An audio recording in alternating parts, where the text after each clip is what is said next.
So, good morning. Okay.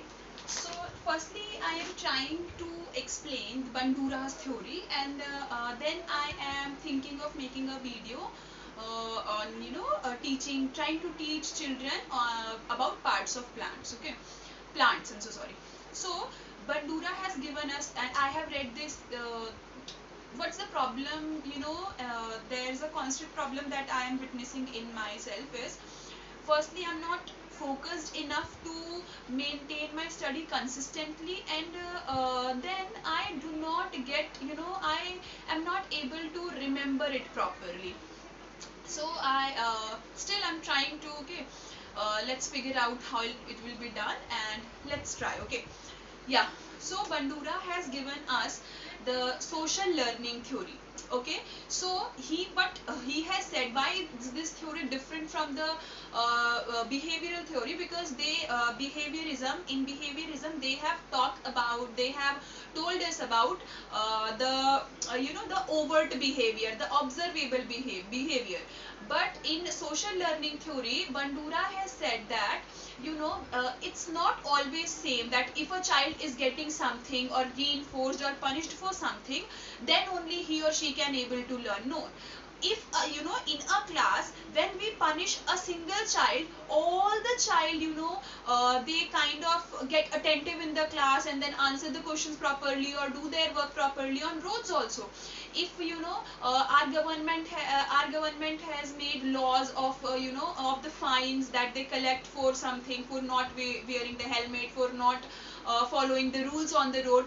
So if they take that, if they have made that rules only just to show, no one is going to follow that. But if they, in reality, if they will challan those people who are not following the rules, then all the other people witness this and get to learn. So it should not be like कि हर किसी का चलान होगा तभी वो सीखेगा. No, people learn by observing others also. So Bandura has told us about that, and this is he named this as vicarious learning. So we have two types in it: vicarious reinforcement also, and the punishment also.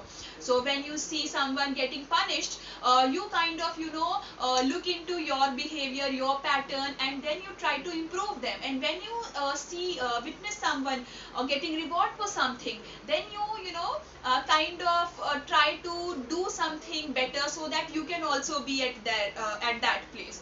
So firstly he talk about that. Then there's a they have talk about the difference as well. What is the similarity between behaviorism and social learning theory, and what is the difference between both these? So let me tell you about that. Okay, so what is the similarity between both of these is that both of them talks about the experience of the child, that they need to experience things around them to get to learn, to get to be there. Okay, then firstly the experience is the most important part. Then they talk about reinforcement also. A child can be rewarded, he can be motivated, and then he can get to learn things. Okay, he will be motivated enough, okay, I need to do this. Okay, and then the third one is about the feedback. When you reinforce, when you reward someone or when you punish someone, and you get to know about the results, about the feedback. So these three are the common points between both of them. Okay, what is the difference between both of them is, what behaviorism say that the impact should be direct. A child who is being rewarded will get to improve. But on the other hand, this social learning theory tells us about the observation, imitation, modeling. It talks about that. First difference is this. Then the second one is the behaviorism tell us that when you get to learn things, you get to learn, you get to learn things.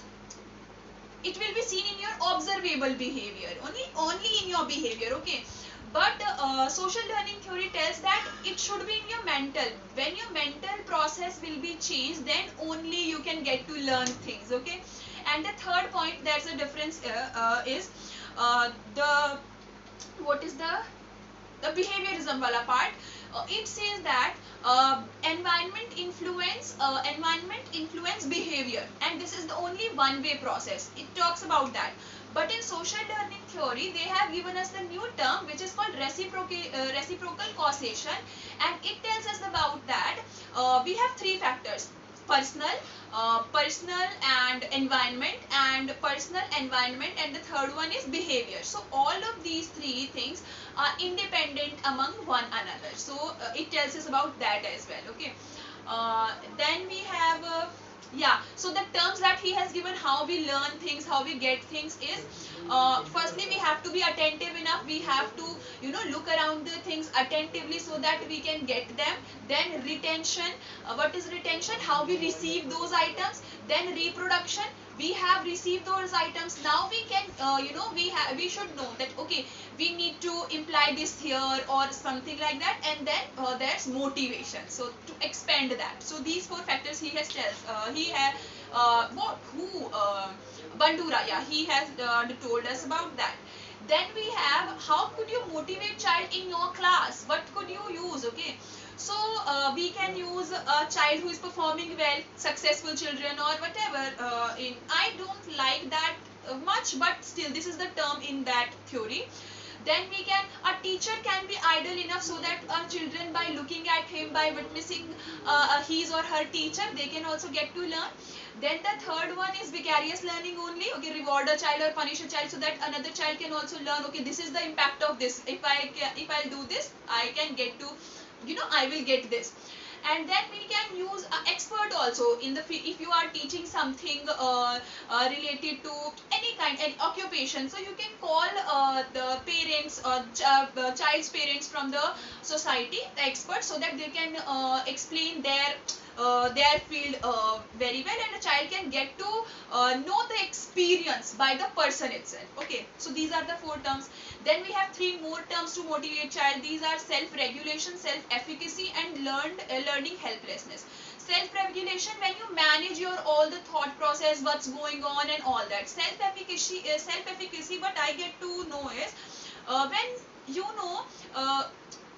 okay, I can do this. This is self-efficacy. You believe in yourself. If someone is low in that, I think game, I have read it somewhere that half of the game is done when आप जानते हो कि अच्छा मैं ये कर सकता हूँ, there is only आपने आधा गेम जीत लिया है. So this is self-efficacy.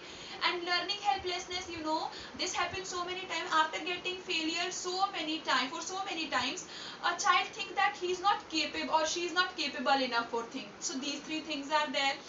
Then I think we have what it's why it is being criticized. So he has not he had not tell us about all the stages that Piaget has done. So that's why he has not talk he had not talked about cognitive terms. So that's why. And humanistic also means self-esteem and all that, so he has not talked about that also. So that's why also he has been criticized. So I think that's all about Bandura's social learning theory, and that's what I get to know from this. So yeah, thank you.